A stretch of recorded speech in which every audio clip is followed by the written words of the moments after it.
Tonight our souls will stand before God together. Our souls will pass through the grave and stand together before God. Before God, we are equal. We are equal. I would recite these words when I was 12 years old. I am not a Muslim, not a religious fanatic as you imagine. On the contrary, I am a Christian through and through. Although I grew up living in an Arab country, my family and I believe in Christianity because God says we are equal before Him. However, just as I was getting ready to go to bed after praying, I heard the sound of a bomb roaring, and then my face was stained red with the blood of my parents. The next day, I heard a shameless voice say, "God bless the American people." They convinced me that the bombing was because our government had made an unforgivable mistake and that killing my family was a last resort to stop a greater evil. Did you hear that? God Almighty, someone is lying to you with the loudest voice in the world. After that, I decided to become a news reporter to let people see the true face of murderers. They are definitely not for justice. I still believe in God because He allowed me to survive the bombing that day. However, no one heard my voice. It seemed like it was always drowned out by lies. God bless America. Iraqi hospitals were reduced to ashes amid hymns. God bless America. A little girl slowly dies in the hope of vultures. God bless America. The train full of poor people ascended to heaven before they had time to pray. Every time God blesses the United States, thousands of people from other countries go to endless darkness and humiliation. However, I have never doubted God because He has promised that we are equal before Him. Even when that little Serbian girl closed her beautiful big eyes on my lap, I still believed that God would give everyone a fair judgment. That morning, I just took a handful of change from her hand. Her angelic smile made me feel very happy. I couldn't believe that such a little girl was also the murderer of the Albanian people. However, the Americans believed it, so the bomb fragments penetrated her beautiful forehead. No one wanted to stop and listen to the voices of the bombed, and all the media were cheering another victory for justice. I know that the butcher knife of justice will be raised high at any time next time, and chop on the heads of innocent people amid the cheers of God bless America. After so many years, the country that was the first to write the principle that all people are created equal into law finally taught me one thing. In order to prevent more people from bleeding, people who like blood must taste the taste of blood for themselves. So, I chose to go to destruction with the sign of the murder. Today, you will shed tears for the innocent people in the building, but have you ever thought about how many of the same innocent people have been killed by the bombs you made? The only difference is that your bombs are labeled justice, while mine has terrorist written on my forehead. Those who were reduced to ashes with me, tonight, our souls will pass through the grave together and go before God. He will give us a fair judgment because He has promised that before Him, we will always be equal, regardless of property, race, and color. Your family will light mourning candles for you, and I will go to heaven or hell alone, where there are family members and friends who were killed by you in the name of God. Essay 2. I'm going on a business trip again, and I don't have time to write a new chapter, so I'll post an old one first to relieve everyone's boredom. To be honest, it is a game text, just to commemorate the youth and frivolity of those years. The essays written by drunkards are originally immature thoughts. Since drunkards have the audacity to post them, everyone can just regard them as advertisements. The play of virtue. After a few days of hangover, I woke up and found that there were more and more discussions about morality on the streets. Drunkards are illiterate and often write morality as Tauda and Confucianism as coward.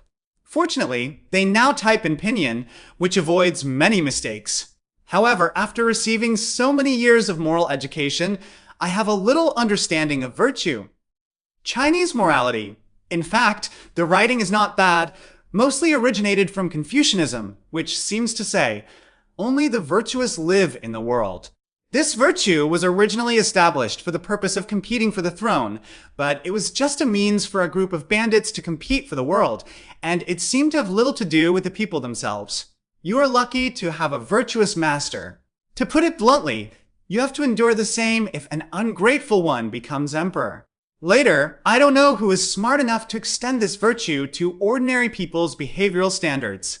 It was no longer worthwhile for ordinary people because you are still a slave and you can't scold your master if he steals your wife. If you let me die, I will have to die. Life cannot be your own. If my wife is gone, just thank the master for lifting us up. My wife is blessed. Of course, if the owner can appreciate the leftovers, it will be even more important. Anyway, you have nothing to restrain the master. Whether he is virtuous or not, whether he will snatch your wife or not, depends on whether he is happy or not, and it has nothing to do with you. The only thing you have to do is to be a good slave and keep your duty as a slave. At that time, someone wanted to make an agreement with the master. We have to talk about the law, but it only stipulates that there must be a reason to steal other people's wives. The master was unhappy and killed him conveniently. Those who were destroyed were a group that called themselves legalists. As a result, virtue spreads throughout the world. A drunkard reading a book while drunk is like the moral model of Confucianism since ancient times. According to their moral standards, there are not many who are moral. Of course, since it can be written as coward, there are even fewer who have backbone. Not to mention the moral sage who advocated loyalty in Why Do People Talk About Wei Qi that has not yet been clarified? There seems to be a lot of bragging in his books. It's just that among his disciples, they abide by the principle of lying for the sake of respect and do not remember any shameless things. The person who advocated not drinking the water from the stolen spring was trapped between Chun and Kai. The food and clothes he snatched seemed to be full of food and comfortable. It can be seen that not drinking the water from the stolen spring is just not thirsty. As for killing people without charge because they disagreed with his political views, although it is regarded as a model of Confucian behavior, in the eyes of drunkards, it is no different from a robber. It's just pity that young man, Jing Mao, was killed because of someone's fault, and he became a negative example. Later, the more high-sounding morality was described, the more shameless the behavior of moralists. If the common people do not follow the morals he preaches, he can sink you into the pond and light up the sky lanterns. Anyway, Mr. Moral is shameless, so someone should rewrite it for him or modify his morals. Didn't that old Mr. Zhu beat a singing girl to death just to get some free time? It's just that the singer seems to be more honest than Mr. Morality, and she would rather die than tell lies. The harmed old gentleman neither slept with an adult nor defeated his beloved. It's a big joke that hasn't made anyone laugh for hundreds of years. There's nothing you can do about it. He calls prostitutes femme lu suave. You're just acting like a hooligan when you pick up girls. Who makes you a commoner? In the end, Confucian morality is nothing more than a rag for wiping your mouth after sucking blood. Those so-called gentlemen probably have to add a false word. And most of them are perverted. Imagine a young beauty, naked, sitting in the arms of a man. No matter how well-mannered that man is, a certain part of his body will definitely react. This is human instinct that has been scientifically proven. You are not lying when you say that there is no sexual intercourse while sitting, then the person being sat must be gay or castrated. But then again, for thousands of years, there are very few Chinese literati who have not been ideologically castrated. Questions and answers to some readers about this book. I just got off the plane this morning and saw the increasing attention from readers to this book. I am very grateful to Qidian for recommending this book and readers for their love. Countless readers have accused Jiu Du's Ming of plagiarism. I'm very sorry, but this may disappoint you. Jiu Du's Ming was probably written much earlier than the two books everyone mentioned. Alcoholics can say with certainty that those two books did not plagiarize Ming. Although the beginning of one book is very similar to Ming, the subsequent plot development is not the same routine at all. The other novel is not the same type of novel as Ming at all, so it will not draw on the thinking of Ming. Although many readers like to compare it with Ming, Drunkard personally believes that that book is a historical novel with a very high level, while Ming is basically a fantasy story that deviates from history. The alcoholic deliberately wrote a story like this just to pursue a love. Now I am working hard to continue writing the story, and I just want to express some of my thoughts on history and reality. Therefore, Wu Wangguo's performance in the story may not be satisfactory, but he is using his own mind to think about survival, just like us now. In many dark periods in history, individuals were deprived of the right to speak, but the right to think cannot be taken away by kings or gods. As long as people still think, many lies will be clarified. The drunkard knows that his level is not high, but no matter whether you like the story or not, no matter how poor you think the drunk's historical and literary skills are, please make kind criticisms instead of slandering it, okay? Because the alcoholic puts so much effort into this book. By the way, I would like to clarify a few technical issues again. Regarding water wheels and windmills, Drunkard has actually explained it many times. The efficiency of Western-style water wheels and windmills are not the same as those of similar products in ancient China. Moreover, similar products in ancient my country appeared early, but became popular very late.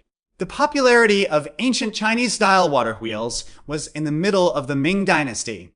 According to Drunk's research, windmills were not popular at all. I don't know if you've been to the Qiao family courtyard in Shaanxi. You can look at the German stoves from the 1930s and 1940s on display there and compare them with the stoves that were very common in my country in the 1970s and 1980s. To be honest, you will immediately understand the technological superiority of similar products. Drunkard studied engineering and has been working in engineering for nearly 10 years. My experience is that in terms of machinery and basic industries, the gap between us and the West is still very far, so far that it is frustrating.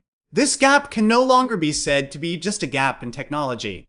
I personally believe that if we still hold on to the view of Chinese learning as the essence and Western learning as the application, the gap may never be narrowed. The emergence of this gap has already appeared before the Ming Dynasty. Readers who have carefully read the novel The Drunkard can know how many years earlier the earlier universities in the world appeared than us. That's not a drunkard's fabrication, it's a historical fact. Regarding the improvement route of this book, some enthusiastic readers are very dissatisfied with the treatment of alcoholics. How should I put it? This is an issue that has been controversial for nearly 100 years, and the opinions have never been unified. The drunkard personally believes that if there is a chance for improvement, it is best not to have a revolution. Because once a revolution occurs, it is often a disaster, leaving a country unable to recover for many years. Once the old regime is overthrown, due to different revolutionary ideas, the revolutionary parties divided into several factions will always be more cruel to eliminate their competitors. The best example is the French Revolution. If you look carefully at that period of history, the blood can make people breathless. As far as personal fantasy is concerned, it is of course the most satisfying to be the overriding strong one. The problem is that once you become the one being overpowered, the ending will not be so good. Imagine how sad it would be if you had to eliminate those who disagreed with you both mentally and physically on the first day, and then the next day you find yourself being treated similarly by other forces. Regarding equality, many readers have raised doubts. Alcoholics personally believe that the simplest explanation of equality is do not do to others what you do not want others to do to you. No matter you are an emperor, a hero, a god, or an expert, do not impose on others what you do not want to bear, because others are equal to you and stand under the same sky. Answer some readers' questions. Sorry, the website is slow. I uploaded it twice. I just got off the plane this morning and saw the increasing attention from readers to this book. I am very grateful to Qidian for recommending this book and readers for their love. Countless readers have accused Jiu Du's Ming of plagiarism. I'm very sorry, but this may disappoint you. Jiu Du's Ming was probably written much earlier than the two books everyone mentioned. Alcoholics can say with certainty that those two books did not plagiarize Ming. Although the beginning of one book is very similar to Ming, the subsequent plot development is not the same routine at all. The other novel is not the same type of novel as Ming at all, so it will not draw on the thinking of Ming. Although many readers like to compare it with Ming, Drunkard personally believes that that book is a historical novel with a very high level, while Ming is basically a fantasy story that deviates from history. The alcoholic deliberately wrote a story like this just to pursue a love. Now I am working hard to continue writing the story, and I just want to express some of my thoughts on history and reality. Therefore, Wu Wangguo's performance in the story may not be satisfactory, but he is using his own mind to think about survival, just like us now. In many dark periods in history, individuals were deprived of the right to speak, but the right to think cannot be taken away by kings or gods. As long as people still think, many lies will be clarified. The drunkard knows that his level is not high, but no matter whether you like the story or not, no matter how poor you think the drunk's historical and literary skills are, please make kind criticisms instead of slandering it, okay? Because the alcoholic put so much effort into this book. By the way, I would like to clarify a few technical issues again. Regarding water wheels and windmills, Drunkard has actually explained it many times. The efficiency of Western-style water wheels and windmills are not the same as those of similar products in ancient China. Moreover, similar products in ancient my country appeared early, but became popular very late. The popularity of ancient Chinese-style water wheels was in the middle of the Ming Dynasty.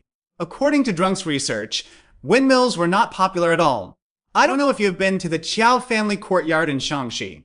You can look at the German stoves from the 1930s and 1940s on display there, and compare them with the stoves that were very common in my country in the 1970s and 1980s. To be honest, you will immediately understand the technological superiority of similar products. Drunkard studied engineering and has been working in engineering for nearly 10 years. My experience is that in terms of machinery and basic industries, the gap between us and the West is still very far, so far that it is frustrating. This gap can no longer be said to be just a gap in technology. I personally believe that if we still hold on to the view of Chinese learning as the essence and Western learning as the application, the gap may never be narrowed. The emergence of this gap has already appeared before the Ming Dynasty. Readers who have carefully read the novel The Drunkard can know how many years earlier the earlier universities in the world appeared than us.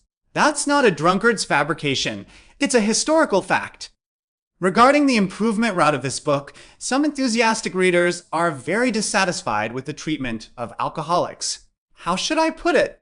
This is an issue that has been controversial for nearly 100 years, and the opinions have never been unified. The drunkard personally believes that if there is a chance for improvement, it is best not to have a revolution. Because once a revolution occurs, it is often a disaster, leaving a country unable to recover for many years. Once the old regime is overthrown, due to different revolutionary ideas, the revolutionary parties divided into several factions will always be more cruel to eliminate their competitors. The best example is the French Revolution. If you look carefully at that period of history, the blood can make people breathless. As far as personal fantasy is concerned, it is of course the most satisfying to be the overriding strong one. The problem is that once you become the one being overpowered, the ending will not be so good. Imagine how sad it would be if you had to eliminate those who disagreed with you both mentally and physically on the first day, and then the next day you find yourself being treated similarly by other forces. Regarding equality, many readers have raised doubts. Alcoholics personally believe that the simplest explanation of equality is do not do to others what you do not want others to do to you. No matter you are an emperor, a hero, a god, or an expert, do not impose on others what you do not want to bear, because others are equal to you and stand under the same sky. At 8 p.m. on July 10th, the author Sanjiang talked with readers about his writing process. In the official history, Togusi Timer's power gradually declined under the continuous attack of the Ming Dynasty. Especially in the 21st year of Hongwu, General Lan Yushuai's 150,000 troops attacked Beia Forest and captured more than 70,000 people from Togusi Timer's direct lineage and family members of officials. Togusi Timer fled the battlefield with only dozens of people and defected to Yesu Tuaer of Ali Bu-Ji's faction. In 1388, Yasudar killed Togush Timur and became the Great Khan of Mongolia, called Zirikta Khan. Yasudar is a descendant of Ali Buj, the younger brother of Kublai Khan, the founder of the Yuan dynasty. Alabo Go once competed with Kublai Khan for the throne, but failed in the end. More than 100 years later, Yasudar, a descendant of Ali Buj, raised an army and killed the descendants of Kublai Khan and became the Great Khan. This was a major event in the Mongolian Khan tradition, because before this, no matter how fierce the political struggle within the Mongolian ruling class was, the Khan power of the Kublai Khan family had never been shaken. Yasudir's attack on Toghis Timur showed that as the Mongolian nobles retreated to the grasslands, the social economy declined severely, and coupled with the defeat of the Ming dynasty, the struggle within the ruling class intensified. However, Yesidil passed away just as he became Khan. His son Enkhselikta succeeded to the throne for a similarly short time. In 1393, Elbek of Kublai Khan regained the throne of Khan from Enkhedrlik II of Alabuj clan, thus ending the situation where Yesidir and his son were the Khans. However, during the reign of Elbek, Quin Timur of the Alabo brothers raised troops and killed Elbek Khan, and the throne of Khan was once again transferred to the hands of the Alabo brothers. In the first year of Yongle, 1403, Wokuatai, the uncle of Kublai Khan and Alabogo, was Galichi and ascended to the throne of Khan again. Gili Chahan's territory was in the Heshi area of Gansu province. In order to occupy Helen, he fought repeatedly with Prime Minister Bachala Mahamu of the Oirat tribe with the support of the Arutai Grand Master. In 1403, they defeated the opponent, occupied the Alapantami River basin, and continued to push southeastward. They once controlled Hami and poisoned Ink Timur, the loyal and shunned king named by the Ming dynasty. Soon, conflicts arose between Gili Chihan, Taisha Right Prime Minister Malhaza, Taifuzwa Prime Minister Yusuntai, and Taibao Privy Councillor Alotai. Yesuntai was killed by his subordinates. Malhaza returned to Oirat. Arutai moved to Hilar River, and Gili Khan was killed by his subordinates again. It is no accident that the descendants of Wokuatai competed for the throne of Khan. As early as the 20th year of Zhijing, 1360, Aluhui Timur, the Yangzhai king of the Ajadai clan, had openly challenged Tuahuan Timur, the successor to the Khan of Kublai Khan. Although Aruhui Timur's rebellion was quickly suppressed, the Ajadai clan did not give up the fight for the Khanship. With the accession of Gili Chihan to the throne, the descendants of Ajadai finally got their wish for a while. In 1408, the 6th year of Yongle in the Ming dynasty, Kublai Khan came to the throne with the support of Alutai Taishir, an old minister of Gili Red Khan. Before Benya Shri Khan came to the throne, he took refuge in the Timurid Empire due to the war. After Timur's death, he left Samarkand, a city in today's Uzbekistan, for Mughalistan. In 1407, with the support of Arutai, he returned to Mongolia and ascended the throne. The Mongolian Khanate was once again in the hands of Kublai Khan from the hands of the Ajadai family. Benya Shri Khan and Ziyuan Arutai conquered Ulianga in the east and controlled Hushi, Hami, and other places in the west. In order to preserve his own power, Mahamu of Oirat supported the Alabo brothers to become the Khan of Delabak. In 1415, Mahamu and others supported Alabuj's Eseku to ascend the throne. In 1426, the first year of Shwanda in the Ming dynasty, Adai of the Hizar clan seized the throne of Khan with the support of Arutai. The Khan throne was transferred from the Alabuj clan to the Hizar clan. The internal struggle of the Mongolian royal family added new content. From the original struggle between the Kublai Khan clan and the Alabuj clan and the Agadai clan, the struggle with the Hizar clan was added. Wat Horn. It was the Mongolian who lived in the Sayan Mountains and Tongnu Mountains in western Mongolia and the Soviet Union. He was called Mongolian. It was divided into 4,000 households during the reign of Genghis Khan and was called 40,000 households in the Ming dynasty. In the early Ming dynasty, the leader who ruled Wasi was named Meng Timur. After his death, Wasi was divided between Mahamu, Taiping, and Bantazilhuo. When the great Khan of Eastern Mongolia was declining due to the military attacks of the Ming dynasty and the internal strife of the ruling class, Wasa, who had less war, took the opportunity to rise and attempted to seize the rule of the entire Mongolian region. In this struggle, Wasi and Eastern Mongolia were two opposing parties, and the Ming dynasty supported one and suppressed the other, playing a role in fueling the flames. All lands in the western regions.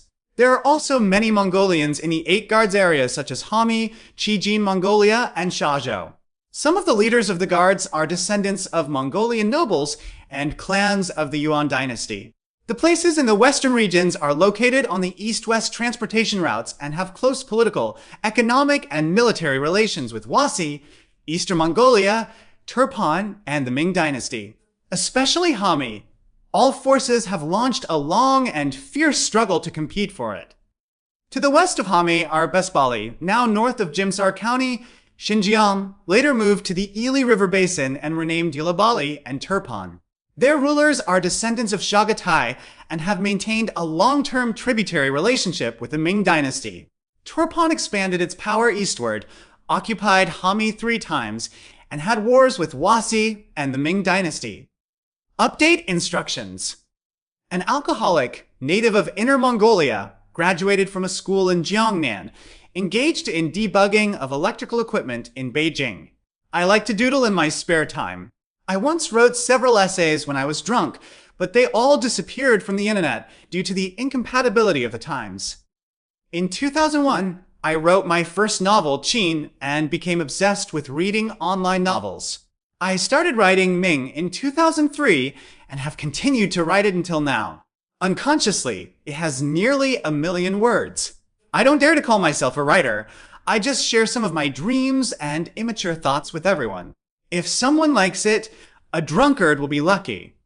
It was purely accidental that I became an amateur author, but it was inevitable to join the VIP of Qidian.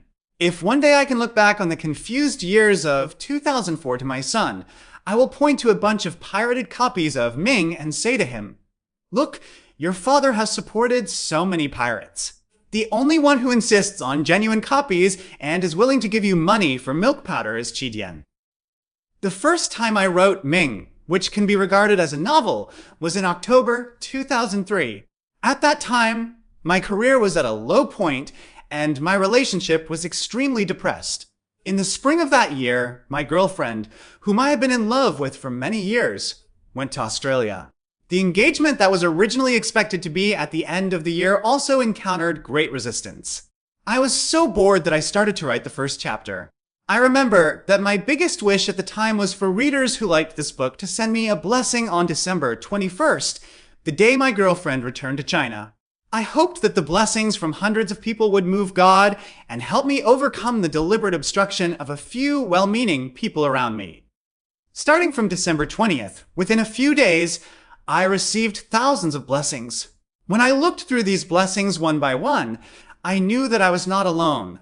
That winter, I got the long-awaited happiness, upgraded from someone else's boyfriend to a husband. God bless married men. The next good news is that Qidian hopes that I will join the ranks of VIP authors.